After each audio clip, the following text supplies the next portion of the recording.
ភ័យមែនទែនយន្តហោះរាប់រយគ្រឿងក៏ស្ទះពេញមេឃចុះចតមិនខាតក្រោយពីពលានដ៏ធំបំផុតនៅក្នុងទីក្រុងឡុងដុងបានត្រូវបានបាត់ដោយសារអគ្គិភ័យទំន័យពី Fly Radar 24គឺត្រឹមថ្ងៃទីស្ត្រៃគឺត្រឹមម៉ោង 9 ព្រឹកថ្ងៃទី 21 ខែមីនាឆ្នាំ2025ពេលវេលានៅក្នុងតំបន់យន្តហោះចំនួន120គ្រឿងត្រូវបានបង្ខំហោះវិលចុះវិលឡើងនៅលើអាកាសស្វែងរកកន្លែងចុះចតក្រោយពីពលានយន្តហោះ Heathrow ដែលជាពលានយន្តហោះដ៏ធំជាងគេបំផុតនៅក្នុងទីក្រុងឡុងដុងប្រទេសអង់គ្លេសបានត្រូវបានបិទដោយសារតែអគ្គិភ័យឆាបឆេះនៅស្ថានីយ៍អគ្គិសនីដែលមានចម្ងាយមិនដល់2ម៉ែត្រពីពលានបណ្ដាលឲ្យមានការបាក់ដាច់ភ្លើងពេញពលានយន្តហោះតែម្ដងបាទនេះជារឿងថាពិតជាហានិភ័យបងប្អូនបាទការបិទប្រកាសបាទជាស្រ័យគឺការប្រកាសបិទពលាននេះដែលបានធ្វើឲ្យប៉ះពាល់ទៅដល់ជើងហោះហើរជាង1350គ្រឿងជាស្រ័យ1350ដែលនៅក្នុងនោះរួមមាន679ជើងក្រងជើងគ្រូងនឹងហោះមកដល់និង678ជើងទៀតគ្រូងនឹងហោះចេញពី Heathrow ទៅវិញបាទចាក់ស្ដែងយន្តហោះចំនួន1357ជើងត្រូវបានលុបចោលបកក្បាលត្រឡប់ក្រោយនិងបញ្ជាពេល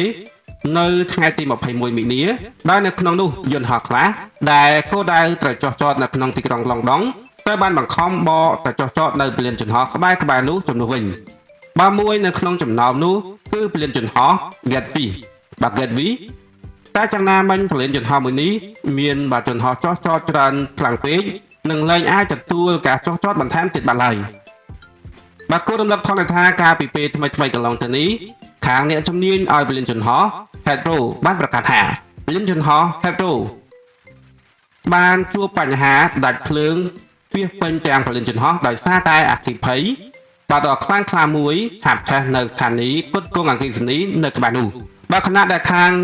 ក្រុមផលិតអគ្គិភ័យកំពុងតែប្រតិបត្តិការផលិតភ្លើងពួកយើងនឹងមិនទាន់ច្បាស់ឡើយថានៅពេលណាភ្លើងអាចដំណើរការបានឡើងវិញនោះទេបាទដើម្បីជាការធានាដល់សុវត្ថិភាពអ្នកដំណើររួមទាំងក្រុមការងាររបស់ពួកយើងបាទយើងគឺមិនមានជំរឿនោះឡើយដែលត្រូវបង្ខំចិត្តបិទពលានចោលសិនរយៈពេល23ម៉ោងនិង59នាទីនៅថ្ងៃទី21ខែមីនាឆ្នាំ2025បាទយើងរំពឹងថានឹងមានបញ្ហារអាក់រអួលខ្លាំងនៅក្នុងប្រមាណថ្ងៃខាងមុខនេះបាទហើយអ្នកដំណើរទាំងអស់ស្ថិតនៅក្រោមស្ថានភាពណាក៏ដោយមិនគួរធ្វើដំណើរមកពលានឡើយរហូតដល់ទាស់តែពលានបើកដំណើរការឡើងវិញបាទពួកយើងនឹងផ្ដល់ការអាប់ដេតបន្ថែម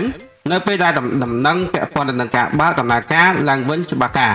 ពួកយើងនឹងដឹងថាបញ្ហានេះធ្វើឲ្យអ្នកដំណើរមានការខកចិត្តហើយពួកយើងចង់ធានាថាពួកយើងនឹងប្រឹងប្រែងឲ្យអស់ពីសមត្ថភាពដើម្បីដោះស្រាយនៅស្ថានភាពនេះបាទនេះសំណាងឲ្យបងប្អូនមានការបិទតន់ចុះករណីបើពេលចុះចតហើយបាទមានការឆ្លងអគ្គិសនីឬក៏ផ្ទុះនៅក្នុងពលានហ្នឹងគឺហានិភ័យខ្លាំងមែនតើបាទនេះជារឿងដែលពិតជាមិនគួរជឿណាគ្រាន់តែបាទពលានប៉ុណ្ណាណីបាទពលានមួយបាទមានអគ្គិភ័យឆាបឆេះភ្លាមគឺបាទរថយន្តជាខ្សែគឺរថយន្តហោះជាច្រើនគ្រឿងត្រូវបានកកស្ទះនៅលើអាកាសវិលចុះវិលឡើងទៅកន្លែងជាន់ពុំឃើញបាទហើយព័ត៌មាននេះដែរគឺមានតែប៉ុណ្ណេះទេបាទសូមអរគុណសូមជម្រាបលា